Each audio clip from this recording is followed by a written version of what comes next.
Hey. We're live. Hey. Wait, it's Monday. It's Monday. It's Monday. Hey.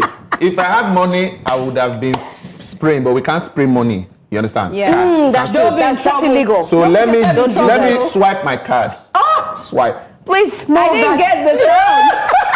I didn't get the sound. Next time, there's no credit allowed. Wow. Excuse me, please. Don't mind the swipers. Yay. Hi guys, welcome to another Vibrant Monday on Take 3.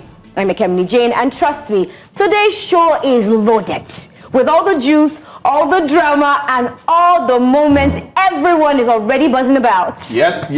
Y'all know how it is. I'm Devil, aka the voice of God, and we're kicking off this week with back-to-back hot stories from Nollywood headlines to global entertainment shake-ups. If it's trending, we got it. We're loud on the conversation. If it's messy or magical, yes, we've got it as well. That's all we serve you right here on Take 3. Absolutely. This is Take 3, ladies and gentlemen. My name is Kate Adiogun, and we've got a full ride today. There's e-news, there's hot topic, there's a fresh banter, and there's a special look at the Entertainment Week Africa 2025 experience. A very insightful interview that you don't want to miss as well. And of course, we'll round things up with trending and celeb socials. Yeah, you already know how we do it, so grab your snacks, lock in, and get ready for a Monday filled with vibes, gist, and premium entertainment. Don't forget, we love hearing from you, so please reach out to us at News Central TV on all social media platforms. But for right now, it's time for e-news. Don't go anywhere. Yes, sir. Yes, you want to keep it live. On entertainment news, Grammy-winning star Burna Boy has been confirmed to perform at the 2025 We Love You Festival in Cotonou alongside Afrobeats heavyweights Davido and Wizkid. The two-day event, scheduled for December 27th and 28th at Cotonou's iconic Place de l'Amazon, promises an all-star experience. Organizers are also leaning into community impact. Part of the ticket proceeds will go towards building EWA centers, youth empowerment hubs focused on training and innovation. Fuji music legend Abbas Obesere Akande was violently attacked by a group of thugs during a burial ceremony in Okitipupa, Ondo State. According to reports, the assailants snatched his phone, wristwatch, and a bag containing 4 million naira. The chaotic incident also saw members of his band injured and musical gear destroyed, prompting widespread condemnation and calls for justice. In response to the brutal assault on Obesere, Ondo State Police have detained 3 suspects, according to officials. Local authorities have condemned the attack, and the furor has reignited discussions about security for public performances and artist protection. Zino Liski has stirred speculations about a rift with Naira Marley after posting a cryptic message on Instagram. In a now-deleted post, he said, "I'm standing up not for just myself, but for every artist who has ever felt powerless or taken advantage of. We deserve better. We deserve transparency, fairness, and respect." The post read. The statement quickly ignited online discussions with fans and commentators questioning if it signaled a fallout with his record label founded by rapper Naira Marley. However, the singer swiftly clarified the situation. In a follow-up post on his Instagram story, he dismissed the breakup claims, writing "NM for life, make una dey wine una sef," a pidgin English phrase telling people not to take the rumors seriously. Actor-musician Donald Glover, better known as Childish Gambino, has revealed that he suffered a stroke during his 2024 tour. Speaking at Tyler, the Creator's Camp Flog Now Festival, he recalled experiencing head pain during a show in Louisiana and going to Houston for treatment, where the doctors confirmed the diagnosis. Glover also revealed that medical exams uncovered a hole in his heart, which required 2 surgeries, and that he broke his foot during his recovery. Reflecting on his journey, he told fans, "They say everybody has 2 lives. The second life starts when you realize you have one." Rapper Nelly is demanding $78,000 in legal fees from attorney Precious Fedler Gates, who filed what a U.S. judge ruled was a frivolous and time-barred lawsuit over his classic album Country Grammar. The original suit, filed on behalf of the former Saint Lunatics member Ali, accused Nelly of withholding royalties, but the court dismissed it for lack of merit. Nelly's lawyers say the rapper spent over 140 hours defending the baseless case and wants the attorney to cover the cost. Gates maintains she acted in good faith, but the court has recommended that she repay the fees. Jamaican reggae and soul icon Jimmy Cliff, born James Chambers, has passed away at the age of 81. His family announced the news on Monday through his official social media pages. In a statement, his wife Latifah Chambers revealed that the legendary musician died after suffering a seizure followed by pneumonia. She expressed gratitude to fans, family, friends, and fellow artists, saying their support meant everything to him throughout his career. Jimmy Cliff was celebrated worldwide for classics like Many Rivers to Cross and The Harder They Come. The theme song for the 1972 film in which he starred. The movie's soundtrack helped to introduce Jamaican reggae to audiences across the world. Born in 1944, Cliff recorded his first hit at the age of 14 and went on to win 2 Grammy Awards and 7 nominations. He remains one of the only 2 Jamaicans ever inducted into the Rock and Roll Hall of Fame alongside Bob Marley. His passing marks the end of an era for reggae music and global culture. That's all on entertainment news.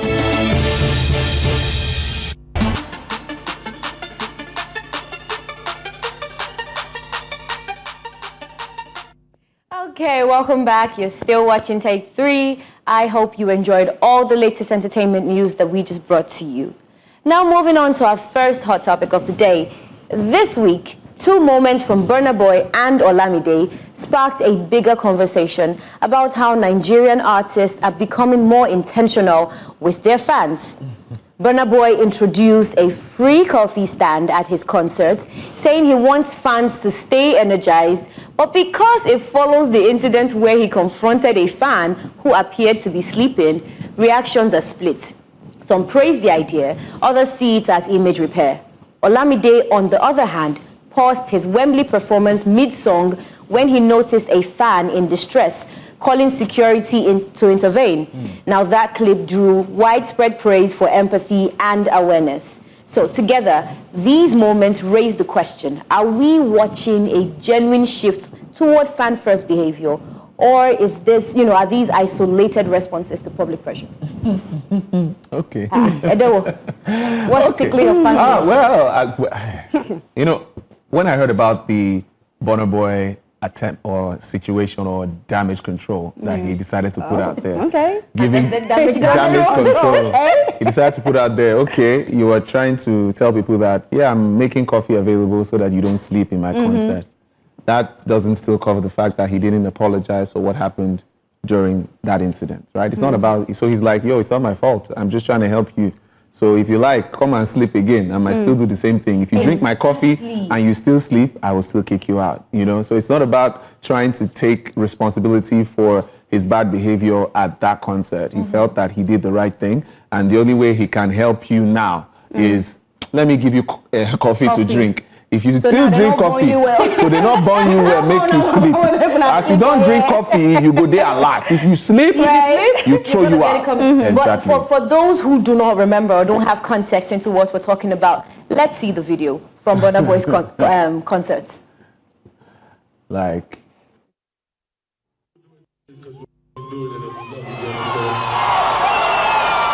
So when I stand up here and I see you over there with your girl sleeping in front of me, this is the you understand? So please take that fast now. Take her home, take her home, take her home. Bro, I'm not doing no more song until you take her home, bro. Real life. Please check that place out.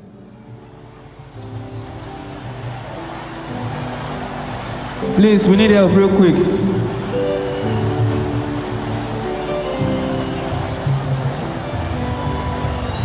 Real quick, guys, please. Move in real quick.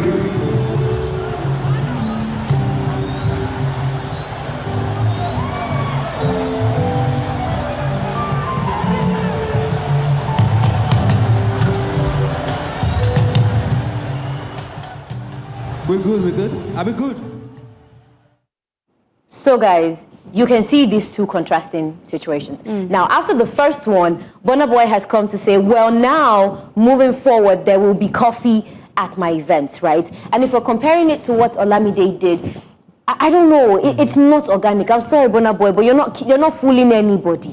This your PR. Well, whoever gave you the advice, go back again. Yeah. It's not working because Olamide's moment was spontaneous. Yes. Yeah. It did not happen after the fact. Yes. He right in the middle of his concert, It was a paid show. He's like, going hold up, on. somebody's life, somebody's safety. It's It's more important. Let's check that person. Let's see what's happening there. He had to, call the security people to check it out, to see what's going on. And he didn't have to come out now and put online and say, well, ladies and gentlemen, I said what I said, I did what I did. You didn't have to come outside and do that. You guys should celebrate me for looking out for somebody at my show. Yes.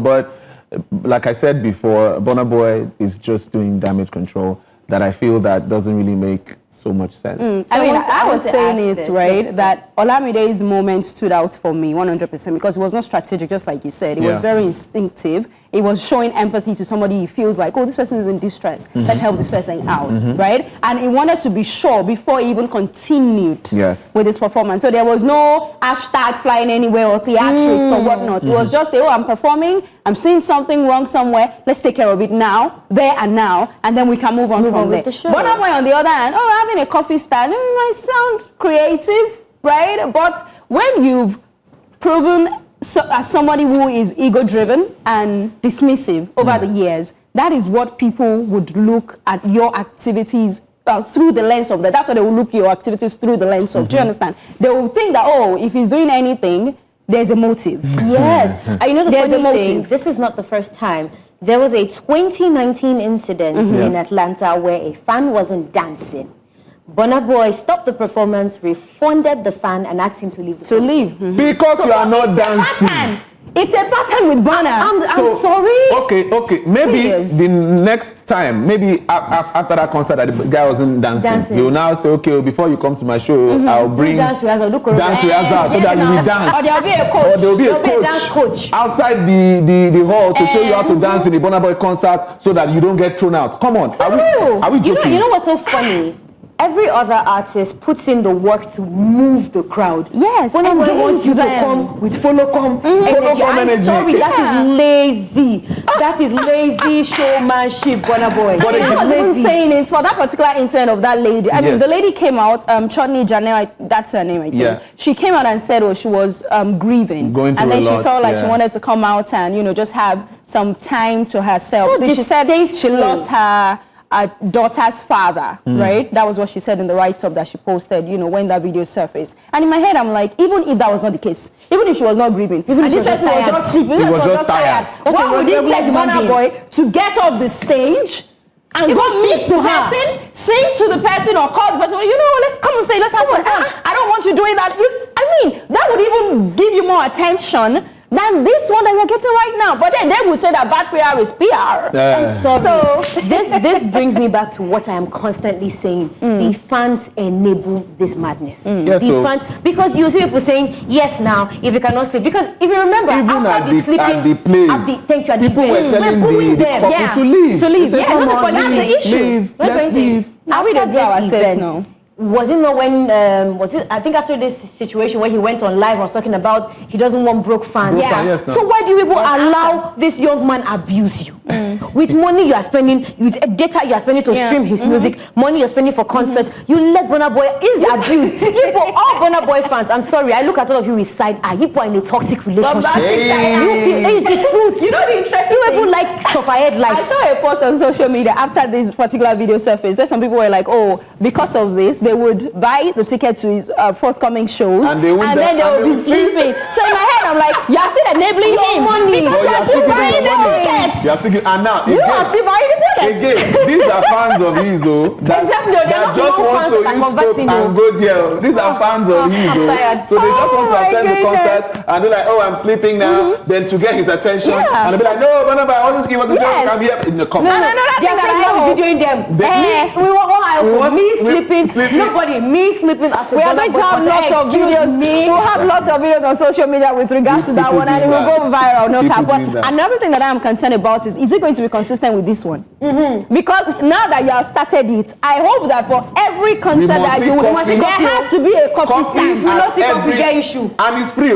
Yes. It's free coffee. It has to be free at every concert. Because we don't want to now see next year and now say tickets plus coffee. Ticket plus coffee. We don't want to see that, Burna. It's not a premium offer. So if you're doing fan care, let your fan care continue like that. But wait.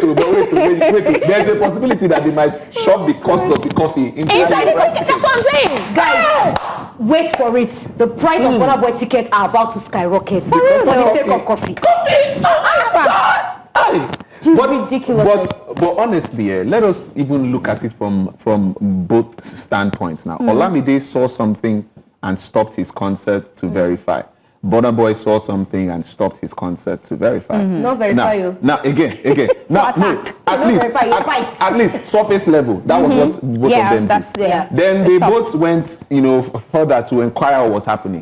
Olamide realized that there was a situation that needed to be solved, and he didn't say, I'm not going to perform again until this is solved. But he made sure that was solved. Burna Boy said he wasn't going to perform because the person was sleeping. And I'm sure if the incident in the Olamide concert was a sleeping, guest situation, or something, he would definitely have a different approach to that. Because, I believe. Again, here in this part of the world, the mentality is the celebrity, they are doing you a favor for being present at the event that they organized. Exactly. Because again, the celebrity will set time for events at 6 and come 6 hours later. And come on stage at 2 a.m. Yes. And everybody's there doing whoa. Yeah. And then again, the celebrity will come, sing the first chorus of the song and throw the mic to you. Yes, now. You do the rest. So you are singing for the celebrity. You are entertaining the celebrity for money you paid for. For him to entertain you. You come with your money, reverse energy. You come to own focus. Now they are now adding you must dance to it because you must be awake. Yes, and you must drink coffee. And you must drink coffee. Why are we under pressure from the celebrity that we are paying all our money to, our data to, and we are still the one entertaining them? We'll still stream your songs and everything. People will now say, do you want to start a hashtag boycott Burna Boy? It's no hashtag. People are badly behaved because tomorrow you will still go and play the song. If you release new song tomorrow, you will say first and foremost, you will raise your hand. Now you go first stream them. Yes, they will still stream it. But again, please, I think it's high time that the fans understand their power when it comes to this whole dynamics. This celebrity system. We make the celebrities who they are. Yeah. You put the money in their pocket, in their accounts because of the streaming you do, the concerts you attend, everything, the mesh you buy that they put out. You have the power to control whatever happens. But here, we make it seem like they are doing us a favor. Yes. And it's quite sad. That's why a celebrity can decide not to play again until he kicks somebody out of his concert. This brings something to mind. It is and I want to bring it home to Nigeria. I know that this did not happen in Nigeria, right? Yeah, that one. But we saw a lot of fan reactions from Nigerians, and they were like, yeah, let's do it, right? They supported him. Yeah. It is a reflection of the society right now. These are the same people that will elect government officials into power and not hold them accountable. Yep. They will elect someone to serve them and still be... Boss. Baba. Chairman. Ogami. On top your national money. Baba. Toilet. On top 1K, 2K. Wow. So you know what? Maybe artists or celebrities like Burna Boy are taking advantage of a broken system that's already in place. Yes. People that will not speak up for themselves, people that do not know their worth, and people that want to be subservient at every point in time. Yeah. I am not sorry. See, whatever you perceive in Burna Boy hand, now you collect it like that. You ask for it. You ask for it. Take it like that. And again, he said he's going through a lot in his life. Emotional troubles. So please, we should understand him. That the best, he's doing his best by providing coffee for you. Okay. Yeah, he has tried his best. So please, he has tried. If you don't drink the coffee, if you sleep, you collect. If you like, let us keep excusing bad behavior up and down. All in the name of his emotional struggles. Yes. We said we are going through emotional struggles. Then drink coffee. Drink coffee. I will fix your problem. What because you never drink coffee. I give you coffee. What else do you Please, need? let's move. My dear, let's move to the next story. We'll go. I think the bigger truth is that fan-first behavior should be a trend. It should be a culture. And it should be intentional about it. That's why I spoke about the consistency earlier. Now, how consistent is it going to be with this coffee thing? If in true or in fact, it is definitely for something good and not for one motive because of what he has done, the drama that he has done. Make with the look. We'll be here. That's why we are take 3. We'll see how it goes. But in the meantime, we have to catch our breaths. Let's go on a quick break. On that break, we are going to be watching a very interesting package about the Entertainment Week Africa 2025. And like we said earlier, we have a guest today. So you want to stick around, we'll be back.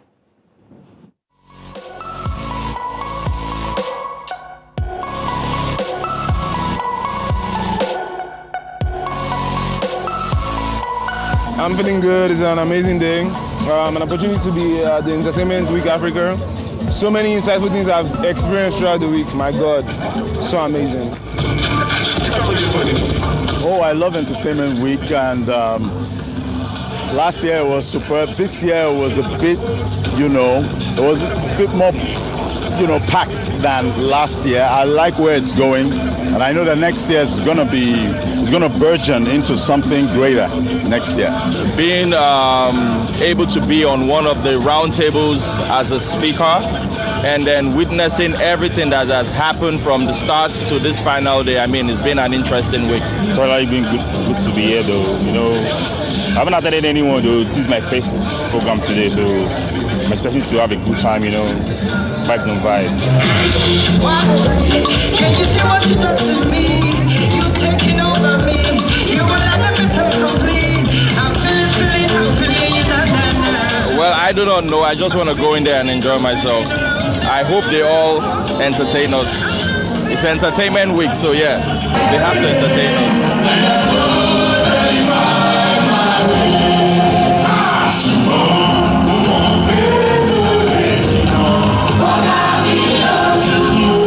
Just to dance now, my brother, to enjoy myself now. That's all I'm about, to just energy on energy, I ain't got no problem.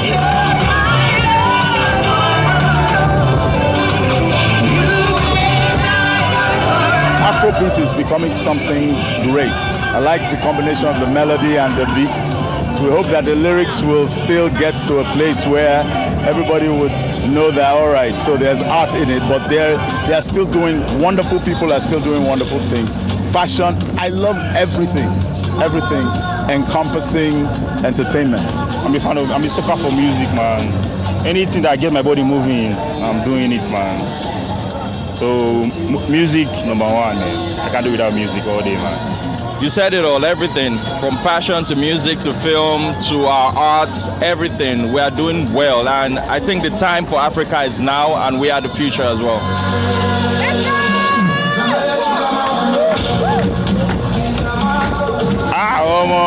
We turn up, dirty December always. We are in Lagos now.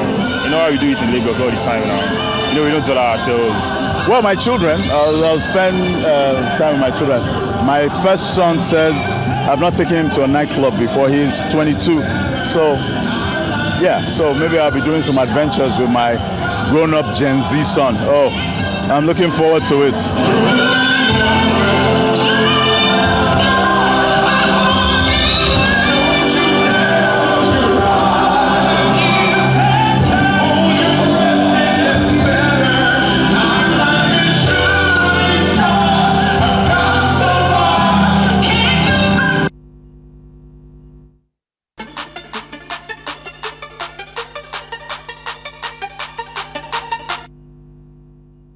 Yes, sir. Yes, sir. Yeah, we're back. We're back. Yes. Welcome back. We're still here. It's still Take 3. We're bringing you the biggest conversations in entertainment like we always do. And today, let's talk about one of the most important conversations in the music industry, mental health. Yes, it's in the worry their mind. Now, behind the music, the lights, and the stage moments, artists are dealing with enormous pressure. The pressure to constantly create, to stay relevant, to go viral, to satisfy fans, to fund their dreams, and to survive the comparison and criticism that come with being in the public eye. Yes, a lot. For independent artists, that pressure can be heavier, juggling creativity with realities like finances, visibility, and industry demands. Now, joining us to break this down is an amazing and fast-rising indie artist whose journey reflects the grind, the passion, and the resilience it takes to keep going on. And we got Jarell Ebuka. Drum roll. Okay, our clap. Let's give Jarell a clap. Let's give him a clap. Welcome, Jarell. Yes, sir. Okay, nice. Jarell, how you doing? How you doing? We're glad to have you on the show. I'm doing good, man. Doing good. That's Nice correct. to be here, actually. Correct. Correct. Everybody, they feel your steez. Yes, they feel your steez. No more. I'm trying my best. I'm trying to be like you guys, man. Hey! Stop it. All right, now, so Jarell, the conversation is quite important, looking at mental health and everything, because we know that people don't usually talk about it. For celebrities, it's just about the fame, you know, and all what we see on screen. No, but as an indie artist, what would you say is the biggest mental health pressure you face in your creative process? If you can tell us that mental pressure, the biggest mental pressure you face in your creative process? I think most of the pressure that we have as independent artists, we put on ourselves. And I'll say the biggest mental pressure is the pressure to be, because we make this promise to ourselves that we're going to be big or we're going to be great. And especially being in Nigeria, there's so many obstacles in your way that you always have to adjust and make do with and accept. But at the same time, we need to realize that we're in a blessed position right now, because now, 10 years ago, we didn't have TikTok, we didn't have Instagram, or 15 years ago, we didn't have Instagram videos. And now it's so easy that I can make a video now, after this interview, I can make a video now, post it online, and you can get thousands of views, or you could get no views. But the thing is that the good thing about it is that people are seeing my work. So you have to look at things from different perspectives. I mean, there's a lot of pressure that we put on ourselves that we need to be great and we need to put things out there. But at the same time, we're in a very blessed time to be where we're at right now. So I see things in two different scales. So it's self-inflicted pressure, that's what you're saying. We put it on. Exactly, self-inflicted. Interesting. Interesting. Well, Jarell, do you ever feel the pressure to maybe meet industry standards or trends? And how does that affect your mental well-being? I try my best not to follow trends, especially if you listen to my music. You can tell that, okay, this guy doesn't sound like your average Nigerian artist. So it's, I think there is beauty in diversity, because if you listen to the radio now, all you hear is Afro pop. But if you come to my city like Abuja, you hear so many types of music. You hear hip hop, you hear Afro fusion, you hear soul, you hear blues, and you hear folk. I mean, Kemini Jane, you know what I'm talking about. Yes. So it's like, the more you stand out, the more you're true to who you are as a person, as an artist, you stand out and you find out that there's so much flavor to Nigerian music than to just copy the trends and do what every other person is doing. Interesting. Nice. So it's so funny that you throw that at me, because I know your music, right? And you're talking about how social media is a blessing right now, and how you can take all of these, the art and the work you're putting together and put it on social media, right? But that doesn't come without, like, you're a human being. How do you deal with the expectations? How do you deal with the comments? Like you said, you can either get 1,000 views or you can get 0 views. How does that affect? Because as an indie artist myself, I can tell you that it's tricky, right? So how do you manage that? What does that do to your mind? Okay, these days, back in the day, it used to affect me. Like, if I put in so much work and then I put it out there and gets no views, I mean, you're a human being. At the end of the day, you feel bad. We care. At the end of the day, we all care about what people think, because we want people to interpret our music the best way. But these days, I tend to remove myself from the art. So I tend to separate everything. So when I post online, I just leave it there online. Whether it does well, who cares? If it does well, who cares? If it doesn't do well, who cares? What I know is that I've put my own contribution to the world, and that's all that matters. Okay, but Jarell, I would like to ask this as well, because social media has become a big yardstick as in regards to how well people do. It's not just music. In almost every part of life now, people will judge you by your social media engagement. Even brands will jump on that and be like, oh, let me check how many followers he has before we can make him an ambassador, or let's check how much traction his content is pulling before we can give him money. So in that situation, don't you think you not paying attention to what's happening there can, also be a disadvantage in a way as regards what you can make out of that? Yeah, in this day and age, it's definitely a disadvantage if you don't know how to navigate social media. When I started, I've been doing music for a long time. When I started music, we were making CDs and selling it on the road. You understand? But the thing is that with every situation, just like music is a skill, music marketing is a skill, and as time goes on, trends change. As trends change and new things are introduced, you have to keep yourself educated. You have to stay on ground. You have to learn these things. So, I mean, someone like me, I just started posting on TikTok like 100 days ago. Wow. And I've been posting every day so I can find out, okay, how does this algorithm work? What works for me? What doesn't work for me? You understand? And the more you do it, the more you put in the reps, the better you get. And you never know what will happen, and you never know what you can get until you start putting yourself out there. So I know it's scary for people to put themselves out there, but that's the thing, man. You just have to do it. There's no other way.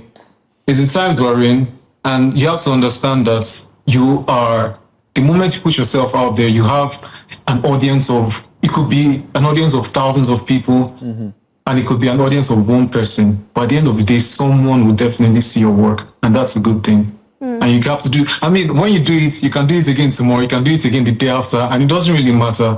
The good thing is that you're learning how to use these social media platforms, you're learning the algorithms, and at the end of the day, it's all a positive outflow. That's interesting. But I would like to ask, since we're talking about mental health and, the pressure that comes with it, as an independent artist yourself, Jarell, you have to handle your branding, have to handle your finances, your budgets and whatnot. Everything. How do you cope with all of that? Like personally, how do you cope with all of that weight? Because we know people would die to get signed by maybe Maven Records or, any of the top record labels in the country right now. So how do you cope with all of that? And is it that you don't want to be signed under any record label, or is something you're probably working on? No, I would love to be signed by a record label if the deal is good. You understand? If it's a good deal, then I would love to be signed. But at the end of the day, if you're approached by a label, you have to look at the fine print. And we've heard so many stories of artists coming out years later and saying, they were cheated in their contract, or they want out of their contract. And by that time, it's already too late. You have to look at the fine print. But navigating the mental health and the pressure of everything, I would say, what I did, I started small. So before I started playing big shows, before I started playing big shows, I was playing a small living room concert. Living room concerts of about 3 people, 4 people, 5 people. See what you can handle. Just start small, and it goes across everything. Okay, you don't have to buy yourself a whole camera rig and lights and everything. You can start with your phone. Put your phone in front of you, sing a couple of lines. You don't have to have a whole band. You can start with just playing the guitar. You can set up a show with just your guitar and 5 people. That's always. So start small and slowly build. And at the end of the day, we're humans who adapt. The bigger things get, the more you adapt. So after a while, you can get an extra person to play keyboard for you while you play the guitar. You can get someone else to play drum. And the more you learn about these things, the more you can manage everything. Then you learn about finances, how to manage your money. You learn about, it's just education. You have to keep yourself educated. It sounds easy the way I'm saying it, but you will never know until you start putting yourself out there, which is going to be hard, but you just have to do it. Right. So Jarell, you're listing all these things that you have to learn. And anybody who's had to learn anything knows that, 1, is hard work. 2, it takes a lot of time. These are things that other people specialize in. These are things that people have 10, 15, 20-man teams to handle. Which means that if you're doing it, you're most likely getting burnt out, yes? You get burnt. You can get burnt out if you put too much pressure on yourself to do more than you can handle. That's why I say start small. You don't have to have a. There was a time where you had to have a big budget music video to get like 1,000 views. But now with your phone, that's why I'm always saying that we should also consider the positives of the time we're in now. Because now with your phone, you can just make a video and you can get like 1,000 views. You understand what I mean? Right. So times we're in blessed times now. Times have changed that you don't need like 20-man crew to do what you need to do to put yourself out there as an artist. You know, so Jarell, I hear you, but I also want to point something out as regards how much influence or how much of the fan response or validation artists would need. Because if you look at it, sometimes some artists we hear who were once big celebrities at a time, and after a few years, you know, down the line, the attention shifts and the artist becomes, you know, an upcoming artist again. And that way, he starts feeling pressured to try and put out new content, try and do collaborations, try and make a new hit. And that usually happens a lot. So we're talking about support now. Let's talk about the role of friends, family when it comes to, you know, support system in times like that. When an artist gets to that point, because it's not easy to rise and fall and now try to rise again, and it's difficult. How would one be able to, you know, navigate a situation like that as an artist and keep his mental health in check going through that process? Okay. Personally, I haven't been in that situation yet. I'm sure you don't want to be in that situation. Yeah, and we have to understand that what we're seeing out there is just like the 1%. These are the 1% that are finally broken through, and they're successful, and they have their shelf life. I mean, Ed Sheeran has been successful since 2011, but at the same time, there's a time he sold out Wembley Arena 3 nights in a row, over and over again. But I don't know if he still has the same, although he has the clouds, but I don't know if he still has the same pull to sell out Wembley 3 nights in a row, you know? So I think every artist has their time to shine. And in that time you're shining, capitalize on it. And you know, on your way up, treat everybody with kindness, man. That's one of the reasons I'm going to shout him out now. That's one of the reasons I love Davido. Once anybody that has met Davido, I mean, I don't know anybody that has anything negative to say about Davido, and he's always trying to help people here and there. You understand? And that's why I think he's going to be up there for a long time. So I think when you help people on your way up, those people will keep you, they'll lift you up. And let's say Davido helped different artists on his way up. As those artists progress, if he's ever coming down, those artists will lift him up. You understand? That makes sense. Yeah, so I haven't been there yet, so I don't have any experience in that field, but I think that's the way. Just be kind to people and help them as you go, and everything will sort themselves out. Amazing. Dropping some gems there, Jarell. Thank you for that one. But let me ask you this one as well. I'm sure that you have some routines or some habits, you know, some things that you do that helps you stay centered. Whether it's prayer, it's journaling, it's breaks, workouts, or whatnot. Talk to us about that. Oh, yeah. Like I said, music is... I practice music every day, but music is just like 5% of my day. Oh, wow. So this recent... Yeah, music is like 5% of my day. So I work out, I run, I paint, I draw. You understand? I love hanging out with my friends. Then I love jamming. I enjoy creating music, but that's just a small part of my day. So I try to have hobbies that take me out of music. I tend to have friends that are not in music as well. Yeah. You understand? So it gives you there was a point in my life where my whole life was centered around music, and there was just so much pressure. I was having panic attacks, anxiety, and all of that. But when you now find out that this life is meant to be lived, and there's so many things you can do outside of music, that's when all the burnout goes away. When you put your energy into other things, and then you come back to your music refreshed with better ears, and you even do better than you were doing when all your attention was in music. Sharp. Amazing. Sharp. Like that's the word they would say, sharp. Also, I'm just going to give a shout out to my brother right now because he's watching. So shout out Jasper. He's watching in London. Yeah. Big shout out to you,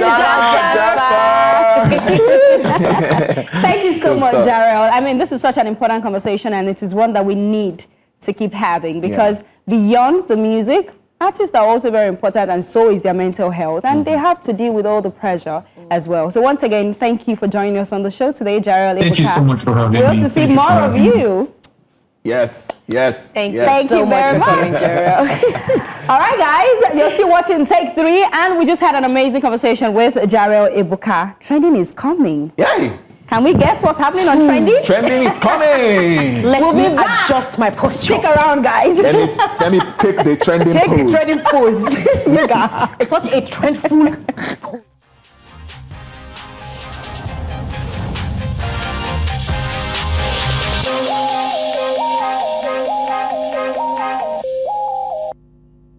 Welcome back to Trending, ladies and gentlemen. Take 3, of course. And today on Trending, everyone's talking about the movie The Head that was directed by Jarell Ebuka. I'm sure we remember when we had a session with him a few weeks ago, right? Now, the film talks about the harsh realities of banditry, abductions, and kidnappings in Nigeria. But remember, I mean, just like I said, we had Daniel and Genoveva here in the studio. So let's watch a little bit of what he had to say about the movie. It's trending right now, but let's take a listen to this first of all.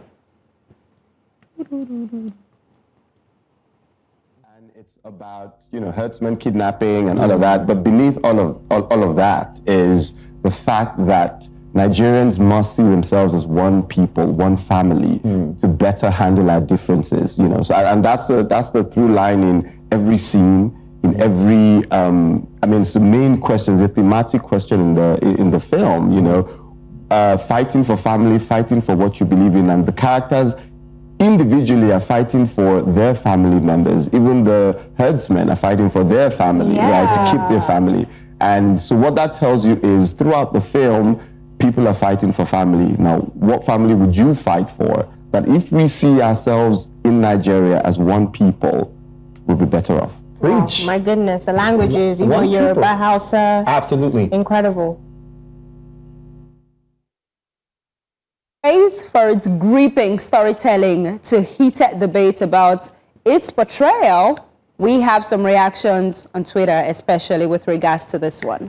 This one is from Ozzy Baba Anieto, who said The Head did not just entertain, it dragged a mirror right in front of our faces. No tribe escaped it. No religion escaped it. The film forces us to walk step by step through the nightmare that ordinary Nigerians endure in the hands of kidnappers. It's raw, it's real, and it hits home. That's from Ozzy Baba Anieto. Okay, let's see the next one.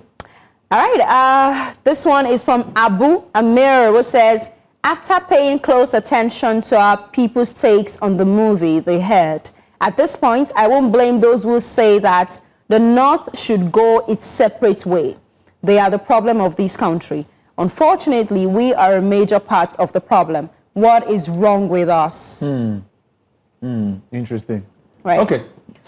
Let's keep going. That's all their thoughts. Let's keep going. Nick Lousy here says they need to question this guy in The Head. I'm having a feeling he's not acting. Look at that. Well, that means he did great. That means he did great. He did great. Yeah. Maybe we can get an award. Yeah, he did great. For that. Grove here says, why are people angry at The Head movie, calling it propaganda? Do you really think they wrote, shot, and completed it in just 2 weeks? That alone should show you that the issues addressed in the film, even though I haven't watched it yet, are not new, but recurring problems.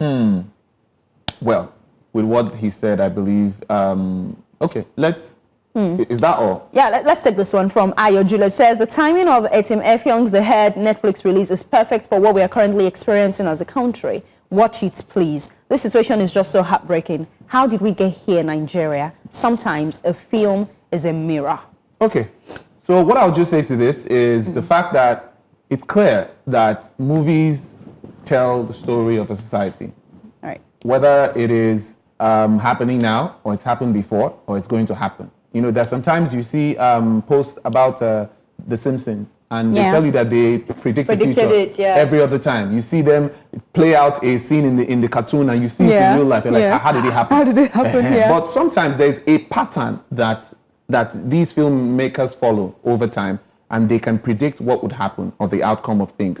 The issue of insurgency, terrorism, and every other thing that's been happening in Nigeria is not now. It's something that's been happening a long time, and the conversations have been going on. So for a filmmaker to decide to make a film on this, he must have taken research from a period of time Yes. to get to that point and say, okay, let's bring it out as a movie. The same way we do for our love stories, the same way we do for every other thing. Our comedy, our epics and co. it's all the same. So it's about the society now.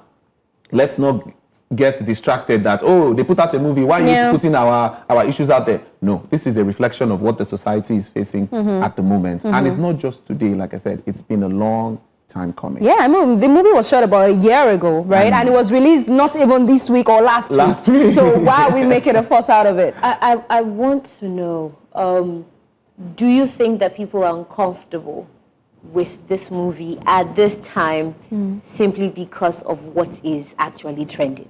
I think it's also because of the portrayal, according to some people, that they portrayed some region in bad light. They portrayed some religions in bad light as well as being violent and whatnot. I think that's the force about it. That's the case. That's what's causing the brouhaha with regards to the movie. But because it's not a bad watch. No tribe was spared. No religion was spared. I think one of the people involved was a Yoruba pastor. Yes. You know, it showed that our our problem is our problem. It's not a one person problem. That's the thing. Art is objective. That's on how you interpret it. That is it. And I say this every time, that we always want to pick distractions when it comes to issues that are serious, sensitive issues. Yes. Why are we focusing on the portrayal of what was said and how it was said? Versus, is it true or not? Yes. Is there something happening in the society that we need to look at? Yes. 100. Then how it's being portrayed? Okay, it's this one, is this tribe? No.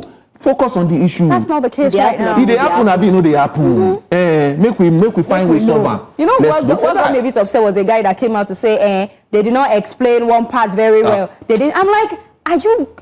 Brother! They want it to be a series. How do we think? Brother! How do we think sometimes? Tell Daniel to give them a sequel. Sometimes, even when you watch film, or a normal film, you see the actor, he will just lie down on the bed. Before you know it, he has wake up, he's on the road.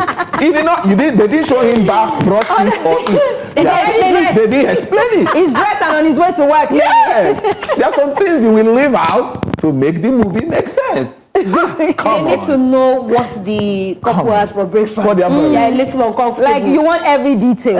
It's art. It is what it is. Well, we thank you for joining us on Take 3 for today. It is time for us to draw the curtain of today's show. Big shout out to you for watching us again. We'll be back tomorrow, so you want to keep it locked to New Central TV. From Ekemini Jane, EWA, aka the voice of God. My name is Kate Adio. We'll leave you for now, but we'll leave you with celeb socials. Okay? You want to check out some of the activities of your celebrities on social media.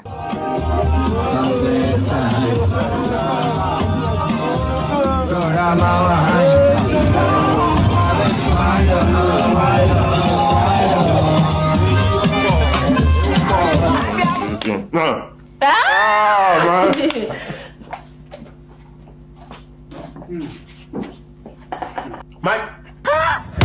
Jesus. Oh! Come on now.